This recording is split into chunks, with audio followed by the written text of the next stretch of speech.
Back with another video, guys. Alright, me Showtime. We back with another banger. Tommy G dropped another banger that I've been meaning to react to. Inside a teenage crime empire, it's a billion-dollar theft ring. So it should be good. It should be interesting.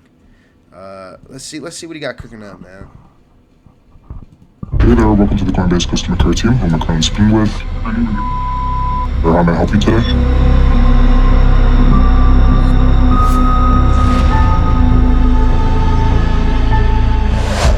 The FBI swarmed a luxury home in Miami in a raid connected to the theft of cryptocurrency. The government says it's worth hundreds of millions of dollars. They're charged with conspiracy to commit wire fraud and conspiracy to launder money. Damn.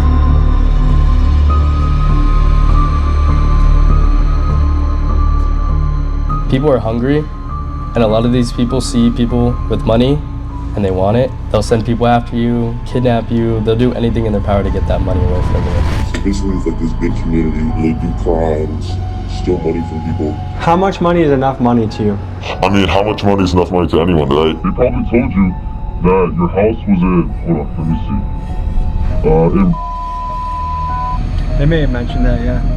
When I first started this video, I thought I was dealing with a few kids that scam people for maybe a few $1,000 bucks. No. Then I quickly realized I was dealing with a dangerous, extremely violent, multi-billion-dollar criminal underworld called the Com. And this brought me into an entire subculture of fascinating characters. From operators in the Com, including a kid who is currently on the run from international law enforcement, Yo, Tommy, bro, I'm about to hit this fat lick.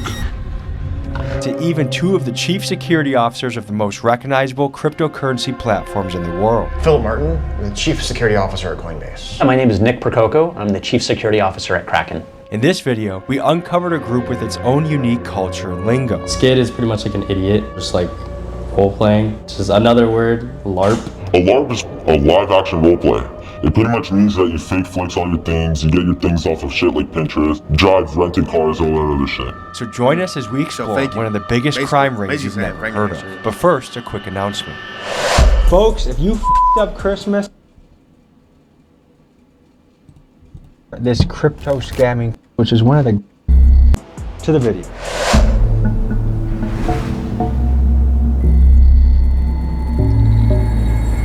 Folks, we're here in Los Angeles, which is one of the ground zero locations or the hot spots for this crypto scamming community.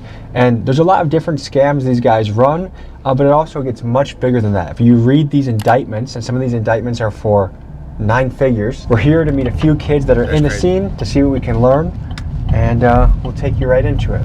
Good to meet you, brother. Good to meet you. How are you?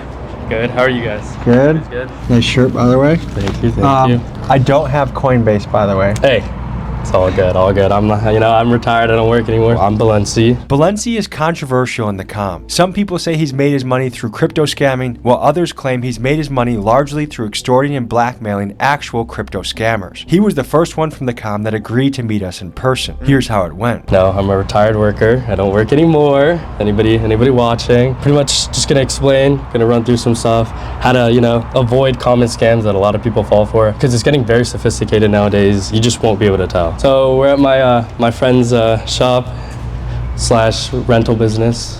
Really nice guy, his name's Eric. He's also in the crypto space and he owns his own security agency.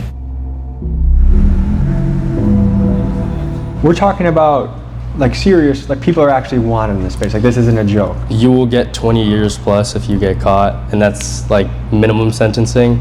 And it's all by sophisticated means. So if you steal money using technology at all, it's even worse. That's extra 5 years on top of your sentence. Plus, if you're above the age of 18, I've heard kids that, hey, I've been doing this since I was 12. Can a 13-year-old get in trouble for this? they can. I know a lot of kids end up getting in trouble. There's some like 16-year-olds, 17-year-olds who are still in indictments, who have gotten in trouble. They're just like not allowed to post their names. I did get arrested for swatting, so that's something I did get arrested for. You got arrested for swatting someone? Did, yeah. Swatting is when someone calls in a fake emergency from a spoof number that is so extreme that it prompts a SWAT team response, and that entails armed law enforcement surrounding your house and storming it at gunpoint. Swatting is potentially very dangerous, and it's quite common within the comm, and it's used mostly as a prank, but also to intimidate. You've also gotten swatted, right? Many times, yeah. So now that you've been on the receiving end of it, That is a crazy thing to do to somebody. It is, and it's like it's really just not. It's not fun either, especially when it happens to you. It's the scariest thing.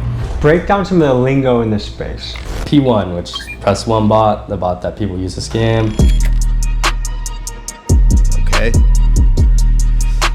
Remember, watch this shit. Send this video to your grandma or some shit, man, so she don't get scammed, bro. We've doxed everything and it's ready to either go into a P1 or be SMS'd. It's got their full name right here, their email address, phone numbers associated to them, and then of course their address. I mean, I doxed I think 30,000 times as well. So. Hey there, welcome to the Coinbase customer care team. Who am I currently speaking with?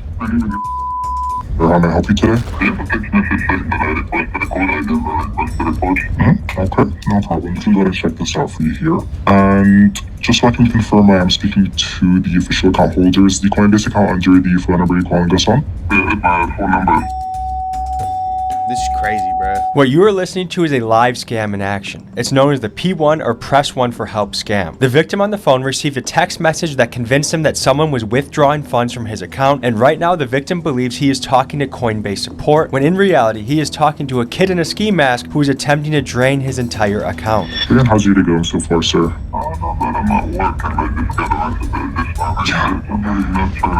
That's crazy. Of course, no, I understand that completely, sir. What I'm going to go ahead and do here is sort of place a switch on your account just so we can sort of disable any unauthorized account accesses within the actual account itself. Can you go ahead and possibly just confirm the most recent active balance that displays on your end, sir? $36,000, okay? What I am going to go ahead and do here is just transfer you to one of our managers and they'll be able to sort of handle your case more securely. Balance. So I'm basically right now about to transfer it to one of someone else in my team, and they'll be able to sort of handle their case and be able to, you know, get their points, you know what I mean? What do you make in a typical week doing this? It really depends. I mean, I've gone 2 weeks dry with no money, and then next thing you know it, I'm up $500,000. That's and what I crazy, noticed, a lot of kids in this community That's blow insane. through that money so quickly. Yeah. What are we looking at? What about comms? It's just short for community, but it's like our group of people, our little group is known as the COM. So basically it's like this big community, came a group where they do crimes, steal money from people. That's basically the COM, not OG usernames. Is it true to say that a lot of these kids met on Roblox, Call of Duty, Minecraft? Yeah. Like Xbox and shit. I know a lot of people from Xbox. They grew up have millions of dollars now. And that is again messed up because you have to understand, COM kids are not just 20-year-olds, 21-year-olds, 22-year-olds who have nothing to do in their lives. There are 13-year-olds, 14-year-olds, 15-year-olds who are doing this. We're paying hitmen and we're paying people to go rob other people and burn houses down. Bro, y'all gotta chill, bro. You ain't gotta do this shit, man. You don't have to do it, bro. Fuck. And it's crazy. Do you think it would be fair to guess that this very behavior of being willing to backstab and cross a friend over money, it's going to be the very behavior that actually brings down the whole community? The number one reason why COM kids get caught is because of this avid flexing. They want to flex the lifestyle, they want to flex the watches, they want to flex the cars. That's what gets you caught. And the second thing is crypto in itself, when you're doing all this business, is completely undetectable. It's easy to wash, it's easy to launder, it's easy to hide all the assets that you've taken. But when it comes down to things like going to send someone else to go rob someone, or, you know, torching someone's house, that's when they do get caught, because that's when law enforcement puts 2 and 2 together. I think a lot of people get it confused. The COM is called the community because there's a lot of different types of communities. For example, there might be a Roblox COM or a Fortnite COM. Well, there's also fraud COM and there's crypto fraud COM. So there's a lot of these different groups that kind of come together, and the people who don't know each other in real life, they meet each other digitally, they connect online, and basically the whole purpose really depends on which part of the COM you're in. The main one, which I think has the most notoriety, is probably the crypto and fraud COMs. And if you've ever gotten a text message that says, you know, contact Coinbase support or press 1 to call back, it's usually probably from someone in the COM.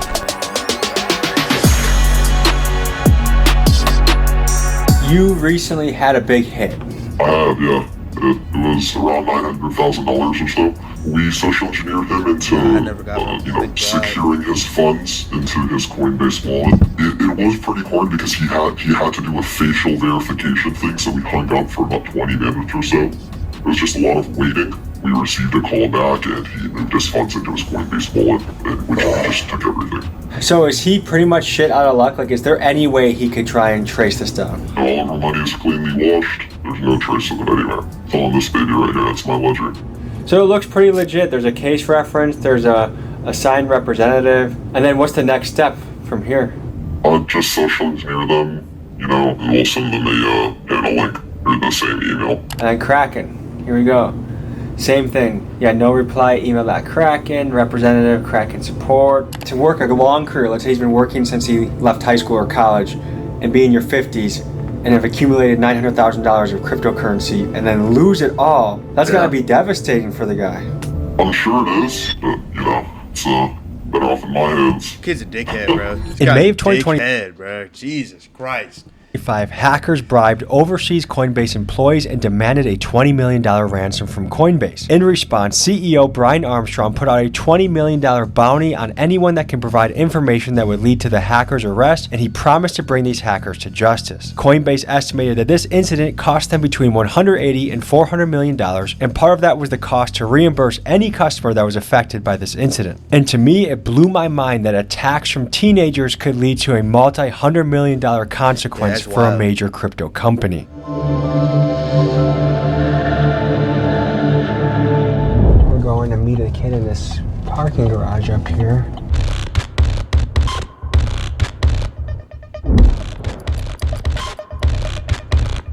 This is unknown. He's a kid that has touched over 7 figures in his career in crypto, and he agreed to meet us in a parking garage to explain this mysterious world in more detail. What do you go by and what do you do in this space? My name's and I like to engineer for cryptocurrency. Social engineering? Yes, sir. Tell me about that. Social engineering is the manipulation of gaining someone's trust, even though it's not really true. What team does it take to do this? Like, what are the different roles that need to be done? So there's 3 parts of it. It's always a 3-way split. There's a data provider, there's the engineer, which is the caller, and there's usually a boss that help keep it behind the scenes, send the emails and all that other stuff. And who do you think is the most important in this 3? Probably the caller, because they have to gain the target's trust. And people are meeting each other in Minecraft? Correct. So It's a common way to get into this. Oh yeah, Minecraft is usually the biggest way that everyone gets into this kind of stuff. That sounds hilarious to say. That's out crazy. loud. Yeah, it really does. My friend sold a username on Minecraft for $250,000 last month. LARP. A LARP is a live action roleplay. It pretty much means that you fake flex all your things, you get your things off of shit like Pinterest, drive rented cars, all that other shit. What is a skid? Skid is a person they might be a little bit smart, they just lie about things. Somebody's pretending they make a bunch of money, pretending they have a bunch of things, or they know how to do stuff. You'll call them a LARP. You'll say, oh, you're role playing, you don't know what you're talking about. Do you have any worry that you might get caught?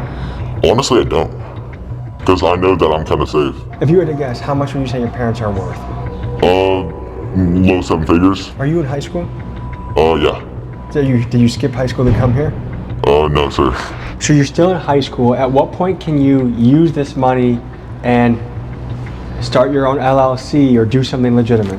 I mean, at the end of the day, I can go start something legal right now because I have this big empire. And honestly, that's kind of what the goal is, because if I'm getting all this legal income and I get questions for how much money I have proof of income right there. How much money is enough money to you?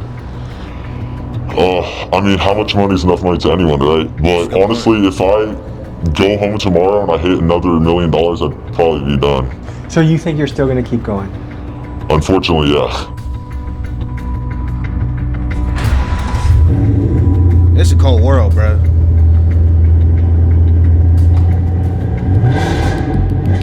It's just a cold world, man.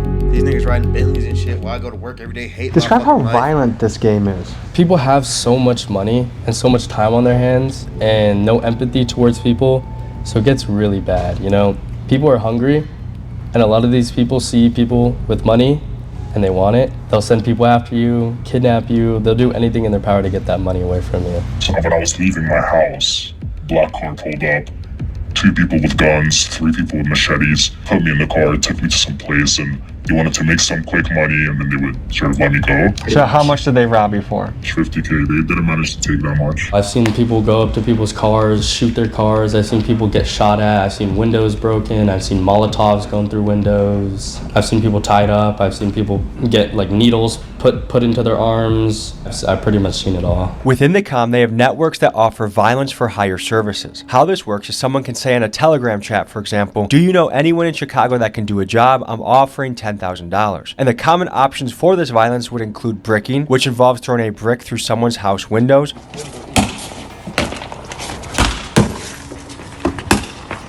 Another thing that is quite common is paying for rival comm members to be kidnapped and robbed of their cryptocurrency. And finally, you can order anything from a drive-by shooting to happen or for someone's house to be crashed into by a car. Now keep in mind, some of these kids are as young as 15, they have millions of dollars at their disposal, and they have the ability to cause real violence. And this is one of the elements that makes the comm particularly dangerous. How hard is it to protect where you live? It's very, very, very hard. If you think you're safe online, you are not safe. So the average person, within a couple minutes, you can find out where they live and their... If you give me your phone number, I'd be able to get everything off you just like that from one computer. Do you know people that have been kidnapped? Yeah, so a lot of people that know the Malone story don't actually know, but his friend's parents were actually kidnapped. You know, maybe to extort them because they knew about the crime, so they were probably just going to extort them for all the money. The most notorious case in the comm has to be that of Malone Lamb. At just 19, he and his team executed a $230 million fraud that was perpetrated on just one victim. He then went on an absolute spending rampage, and in a short amount of time, he bought over 30 luxury vehicles, would casually run up $500,000 nightclub tabs in Miami, and he bought an endless amount of Birkin bags for women he was trying to impress. This spending is what eventually caught the attention of law enforcement and got him caught. His case is still in process as we speak. Have you been kidnapped before? I have. I was leaving the club here in Hollywood, and a white van pulled up. They come up to me trying to say, "Yo, what's up?" And then next thing you know, there's a gun to my abdomen.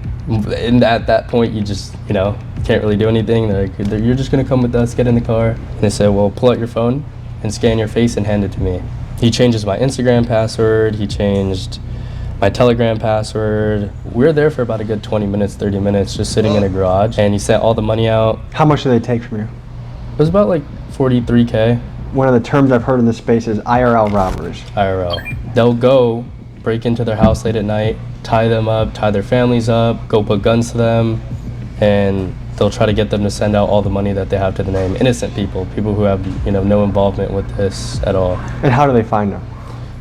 Through data. After meeting with Balenci, he posted a photo of us online, and instantly things started to get hot. I got docs and chats with thousands of comm kids, and right away got threats with my home address listed. Initially, I was very spooked. Yeah, you're getting targeted by this dude named ACG. It's a group in New York by Dridian and then some other people. They're pretty legit. They'll try to pay some people to go to your house and throw a brick in your house. That's all they'll do. And swallow your house. I could help you give some information about them, but I could help you find them a little bit. But they're based in Dubai right now. They probably told you that your house was in, hold on, let me see.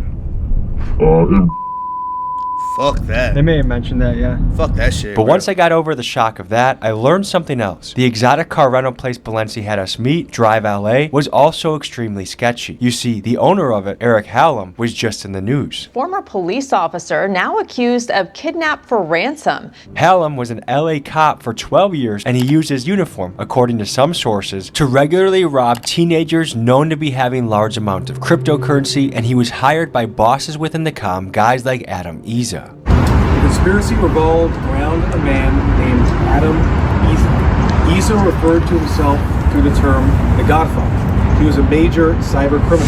And well, would you know that allegedly this conspiracy also involved the Israeli mob. So between getting doxxed and becoming aware that kidnapping cops and Israeli crime syndicates were getting involved in the comm, it made me realize that this story was way more serious than I initially thought. There's a really corrupt place in Los Angeles called Drive LA. I don't want to speak on anyone affiliated except the owner. That would be Eric Benjamin Hallam. He's basically ex-reserve cop. He just runs a huge kidnapping ring, and it looks like a security firm online. But essentially, it's just a huge kidnapping ring. Are you afraid for your life right now? Yeah, so I've been being hunted for quite a minute now. They actually kidnapped one of my friends and like held him for basically ransom. They basically said, give him all your crypto, and they tortured the living life out of him until he was like bleeding, fingernails peeled off, everything. They even took his car. They'll even drive states across just to get to some like, they'll put trackers in your car and they'll follow you. They'll literally dress up like cops and come get you. They'll even go as far as like driving the girl you're talking to or someone around you and basically threatening them, saying, if you don't do this, we're gonna your life. Like they'll pull your social, find loans in your name, try and kidnap that person just to get you. Is he doing this with a crew of cops or a crew of street thugs, or who's his? I mean, I don't really want to speak on that entirely. By himself, he's harmless, but he has so much money. Money's just power. Realistically, how afraid are you right now? Bro, I've literally been running state to state for so long. Would you say that you are on the run right now? I'm on the run from, like, the government. Like, I don't have any government agencies looking after me. I mean, I'm on the run from people, maybe. I mean, I've got sort of like a bunch of people that are trying to get me killed, I guess, sort of targeting me, but they can't catch me. They can do their best to catch me. They can't catch me. So just to show you how serious this game is, there's this guy I was talking to that is overseas that specializes in rug pulls. Think Subway, McDonald's, Burger King, hacking their Twitter account. Let's say it's Subway, launching footlong coin. People get gullible, they buy into it, and then they rug pull it. He just, like, I'm backing out of the moment for security reasons. Sorry for wasting your time, I would have done it, but people just got really mad at me. There's a lot of threatening in this game. I've had people messaging me that are trying to threaten me or say other people are threatening me. It's a very weird space. People want to really act like they're violent, but just to say that this is not a game. Like, we have lots of money on the line, lots of prison time on the line, and kids that are so disconnected from empathy and reality that they are willing to swat each other, rob each other, kidnap family members. I mean, this is much deeper than I ever could have guessed. Yeah, that shit crazy. Basically, so I guess the guy he linked up with was low-key trying to set him up a little bit, bro.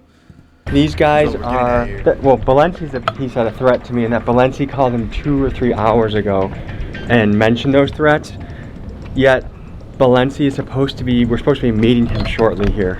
I told you the other day as well that he is a threat. The thing is, him himself physically not a threat, but he feeds information to dangerous people, if that makes sense. So probably cut him off.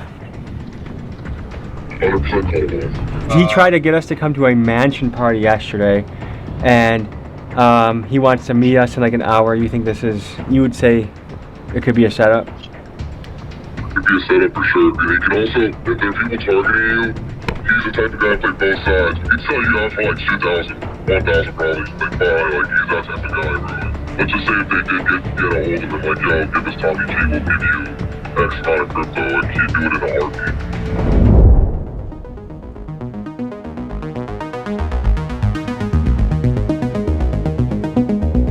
This is Nick Prococo, the Chief Security Officer of Kraken. Nick has an OG hacker background and has been running elite white hat security teams for many years. His company Kraken has one of the best track records in the industry when it comes to defending customers from these kinds of attacks, so I wanted to get his perspective on this story.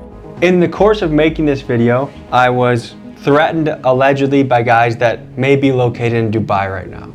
And people could look at that and say, they're in Dubai, they're living a lavish lifestyle, they might have tens of millions of dollars to their name.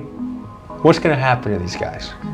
Yeah, I mean, when you're dealing with other countries, that becomes difficult, right? Like, international law enforcement needs to take control of that type of investigation. What are the penalties for doing this? They can go to jail for many years, especially computer crimes are typically, interesting enough, computer crimes are often steeper penalties compared to some other crimes. And so, you can see someone can go to jail for 20, 30, 30 years for like a financial computer-based crime. Would you say the federal government is equipped to kind of go after these kids and stuff? They're getting better. I'm working with a number of law enforcement agencies across the country to teach them how to do this type of analysis, and bring some of the tools to them to show them how to use them. Prosecutors are learning how to prosecute these cases, in some cases even start that process even before the identity of the perpetrators are known. So there are definitely steps that are being taken, and the capabilities are getting better. Right now, where would you say we are in the adoption curve of crypto? I think we're still very early, even though it's been about a decade, right? It's a decade. If you think of, I sort of compare it, and a lot of people do, they compare it to sort of the internet adoption, right? Like when I was doing early internet activities, early 90s, mid 90s, there was handfuls of people or thousands of people maybe online at that time. Across the industry, Kraken has been rated as one of the top security cryptocurrency companies on the planet. For the companies that aren't as good, what do you think they are doing to drop the ball, and what do you think they could fix internally? Yeah, I mean, a lot of times it's the culture of security, in the company itself. We have people who join Kraken from other cryptocurrency exchanges, and they give us feedback and say, the culture of security is, far higher than what was at the other company. A lot of times companies are just very focused on making money. They're very focused on moving as fast as they can, rolling out new products, not really, focusing on like, when we roll out new products, we should make sure they're secure.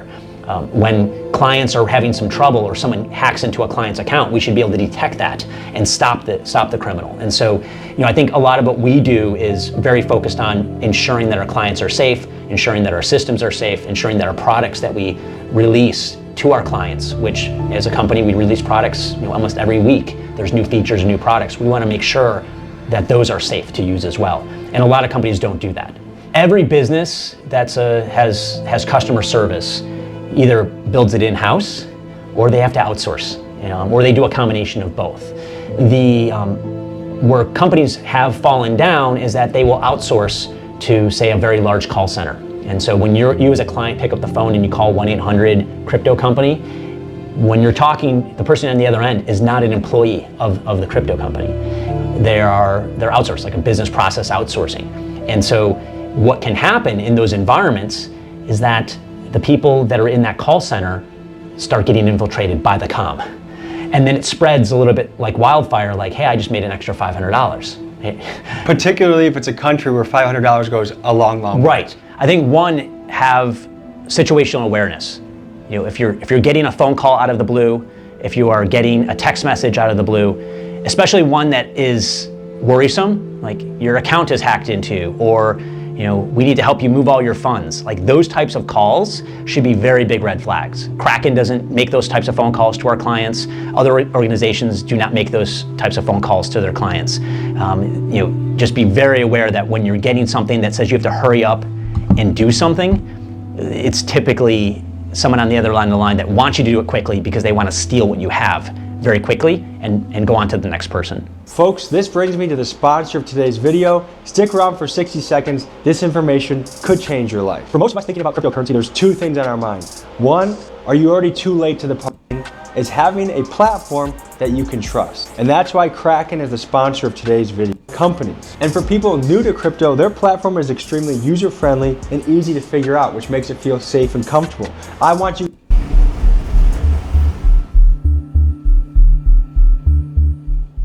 Philip Martin, I'm the Chief Security Officer at Coinbase. Coinbase has the most users of any crypto exchange in the United States, so of course their platform has been heavily targeted by these social engineering attacks. I wanted to hear how familiar he was with the comm and understand what his company was doing to address these attacks. So I boarded a flight to San Francisco and sat down with him at a Coinbase office. You're talking to a guy whose mission is to protect this stuff, right? I see the future of the comm as being dismantled piece by piece by law enforcement over time. Now, is there going to be a new the comm named something else that'll spring up? Probably. And that one will get dismantled too. And then there'll be another one, and that one will get dismantled too. I don't want to live in a world where the good guys can do whatever they want in pursuit of the bad guys, because I think that leads to the good guys becoming the bad guys over time. I think that kind of process and procedure is an important part of keeping the good guys good and the bad guys bad. What I would say at the end of this is just to those folks out there that are victims or potential victims, right? Just like you learned growing up to lock your door, put your lights on a timer, stop the mail delivered to your house on vacation, right? All that physical security hygiene we all learned. There's cybersecurity hygiene out there too, right? Around two-factor authentication, password managers, the use of recognizing phishing when you see it, that kind of stuff. And it's very, very important that folks invest in that kind of hygiene and knowledge, just like they do for their house or their car or any other asset that they have. What are some things people back home should know that is going to protect them from losing their money? Minimize the data that's out there about you online. Be skeptical, right? You're going to get these calls, text messages, emails, things like that. Don't always trust what you immediately see and hear there. In these scams, there's two things they try to create: urgency and isolation. You should never be pressured into making a choice like this, or they're going to say things like, your account's being hacked right now, you have to move the money right now. That's not ever how this works. Isolation, they're going to push you to not talk to other people about this scam. We are very, very committed to working with law enforcement every single day, making sure that we are educating them, that we are training them, that we are working with them to aggregate victim losses and show them, hey, this is a priority. All right, folks, that was a look into the world of teenage cryptocurrency theft. W Tommy G, man. Make sure, bro, you keep your shit locked up. Yeah, this shit getting intense out here, man. All right, bro, that's it for me, guys. Hope y'all enjoyed this video. I love y'all, boys. I'll see you guys in the next YouTube video. I'm out.